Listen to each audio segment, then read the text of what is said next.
যোৱা 24 ঘণ্টা ধাৰাসাৰ বৰষুণৰ ফলত কাছাৰ জিলাৰ বা শিলচৰ চহৰৰ বিভিন্ন ঠাইত কৃত্ৰিম বানপানীৰ সৃষ্টি হৈছে। এয়া হৈছে শিলচৰ নেশ্যনেল হাইৱে। কেৱল শিলচৰ নেশ্যনেল হাইৱে নহয়, দাস কলনী, সোণাই ৰোড, শ্বিলংপট্টি বিভিন্ন ঠাইত এনেকুৱা কৃত্ৰিম বানপানীৰ সৃষ্টি হৈছে। পৌৰসভাৰ পৰা পৌৰ নিগমলৈ উন্নীত হ'ল অসমৰ দ্বিতীয় বৃহত্তম চহৰ শিলচৰ। কিন্তু এতিয়াও যেন কৃত্ৰিম বানপানীৰ পৰা পৰিত্ৰাণ পোৱা নাই চহৰৰ ৰাইজে। শাওণ মাহৰ নেৰা নেপেৰা বৰষুণৰ ফলত ডুব গ'ল চহৰ শিলচৰ। বিভিন্ন ঠাইত এখাটু পানী, পথ, অলি গলি, বজাৰ এলেকাত সকলো জলমগ্ন হৈ পৰিছে। যোৱা 24 ঘণ্টা ধাৰাসাৰ বৰষুণৰ ফলত কাছাৰ জিলাৰ কেইবাটাও অঞ্চলত কৃত্ৰিম বানপানীৰ সৃষ্টি হয়। একে সময়তে বাঢ়িছে বৰাক নদীৰ পানীও। ইপিনে বিভিন্ন এলেকাৰ পথসমূহ সম্পূৰ্ণৰূপে কৃত্ৰিম বানপানীৰ কবলত পৰাৰ ফলত সাধাৰণ মানুহৰ লগতে যান বাহন চলাচলতো অসুবিধাৰ সন্মুখীন হৈছে। এজন ভুক্তভোগী স্থানীয় বাসিন্দাই কয়, মানে সজাগ হৈ আছে। যিমানখিনি বৰষুণ হ'লেই আমাৰ এই বিশেষকৈ আমাৰ এইবাৰ নেশ্যনেল হাইৱে আৰু লিংক ৰোড এইবিলাক মানে আমি ইমান দিগদাৰ পাইছোঁ।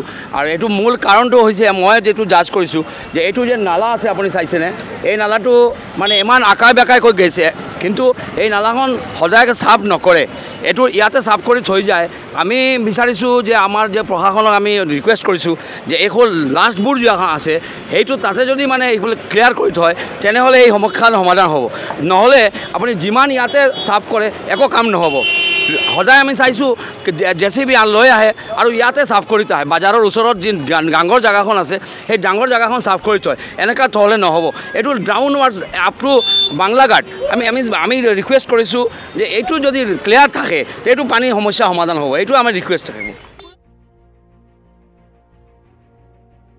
ইতিমধ্যে কাছাৰ জিলা প্ৰশাসনে বতৰৰ প্ৰতিকূল বতৰ চাই ছাত্ৰ ছাত্ৰীৰ কথা ভাবি বিভিন্ন শিক্ষানুষ্ঠান আজিৰ কাৰণে বন্ধ ৰাখিছে। চৰকাৰী বেচৰকাৰী বিশ্ববিদ্যালয়, স্কুল, কলেজ আজিৰ কাৰণে বন্ধ ৰাখিছে আৰু লগতে বৰাক নদীৰ পানীও ইতিমধ্যে বৃদ্ধি পাবলৈ আৰম্ভ কৰিছে।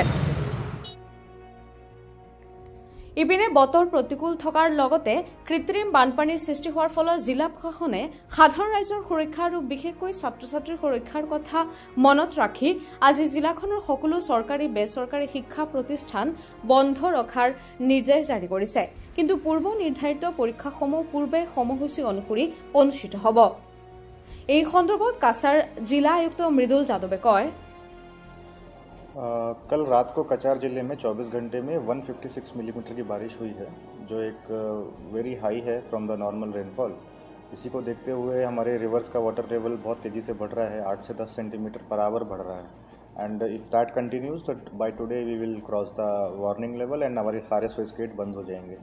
इसको देखते हुए हमने एक प्रिकॉशनरी मेजर में जितने भी स्कूल्स हैं, जितने भी एजुकेशन इंस्टीट्यूट्स हैं, without any exams getting affected, we have closed it for today as a precautionary measure. And as per the weather forecast, the situation might continue, but we have seen that the weather has improved.